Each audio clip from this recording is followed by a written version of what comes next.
2014 সালের পর হাতে গোনা 4 থেকে 5টি সিনেমা মুক্তি পেলেও রাজকীয় এবং বিলাসবহুল জীবন পার করছেন অভিনেত্রী শিরিন শিলা। 2014 সালে হিটম্যান চলচ্চিত্রের মাধ্যমে বড় পর্দায় পা রাখেন এই নায়িকা। ক্যারিয়ারে জনপ্রিয় বা আলোচিত কোনো সিনেমা নেই তার। সিনেমার বাইরে ব্যক্তিজীবনের নানা কর্মকাণ্ড নিয়েই বেশি আলোচনায় থাকেন নায়িকা শিরিন শিলা। সম্প্রতি কোটা সংস্কার আন্দোলনের দাবিতে রাজপথে থাকা শিক্ষার্থীদের পাশে 90% মানুষ থাকলেও এই অভিনেত্রীকে দেখা গিয়েছে ব্যতিক্রমভাবে।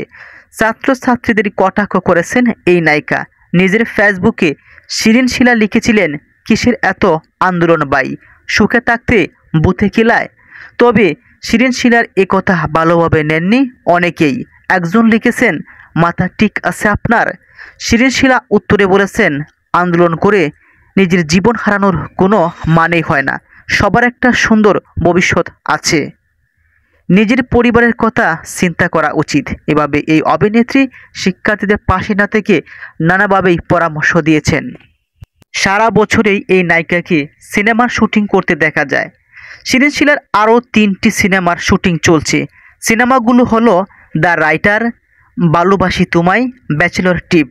জানা গেছে ঈদে তার অভিনীত নতুন সিনেমা নদীর জলে শাপলা বাসে মুক্তি পাবে, কিন্তু মুক্তি পাওয়ার কথা থাকলেও মুক্তি পায়নি। এই সিনেমার মাধ্যমে প্রথমবারের মতো আনিসুর রহমান মিলনের সঙ্গে জুটি বেঁধেছেন অভিনেত্রী শিরিন শিলা।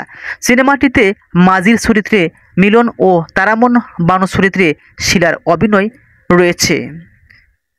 এই নায়িকা ছাড়াও আরও অভিনয় করেছেন মাহমুদুল ইসলাম মিটু, রাবেকা রফ, সুব্রত, আসমা জিলিক, মাইশা সহ আরও জনপ্রিয় অনেক অভিনেতা অভিনেত্রীরাই। প্রায় সময় অপেক্ষায় থাকেন হাজার হাজার ভক্তরা কবে এই নায়িকার সিনেমা মুক্তি পাবে। সম্প্রতি ডিপজলের সঙ্গে একটি সিনেমা গড় বাঙ্গার সংসার এমন একটি সিনেমাও ইউটিউবে আপলোড দিয়েছেন, প্রায় মিলিয়ন মিলিয়ন ভিউ হয়েছে। সম্প্রতি এই নায়িকার পোস্ট ঘিরে অনেক ভক্ত, সাংবাদিক এবং নির্মাতারা বয়কটের ঘোষণা দিয়েছে। সাংবাদিক আহমেদ তেপান্তর ফেসবুকে এক স্ট্যাটাসে লিখেন, শিরিন শিলা নামের এক চিত্রনায়িকার এমন মন্তব্য কাটা গায়ে নুনের সিটার মতো। আজ থেকে তার সংবাদ কভারেজ বন্ধ।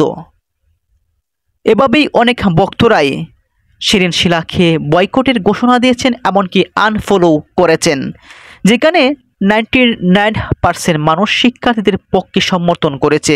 কারণ তাদের এই দাবি ছিল শান্তিপূর্ণ এই দাবিকে দেশ বিদেশের অসংখ্য সামাজিক, রাজনৈতিক, সুশীল সমাজের ব্যক্তিবর্গরাই সমর্থন জানিয়েছেন।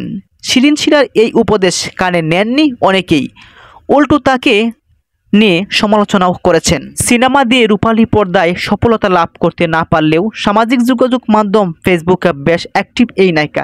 3টি পেজ চালিয়ে যাচ্ছেন। সামাজিক যোগাযোগ মাধ্যমে প্রায় সময় ফটো এবং রিলস ভিডিও আপলোড দিচ্ছেন। মুহূর্তের মধ্যে ভক্তরা ওনার পোস্টে রিয়্যাক্ট দিচ্ছেন, প্রশংসায় ও বাসছেন এই নায়িকা।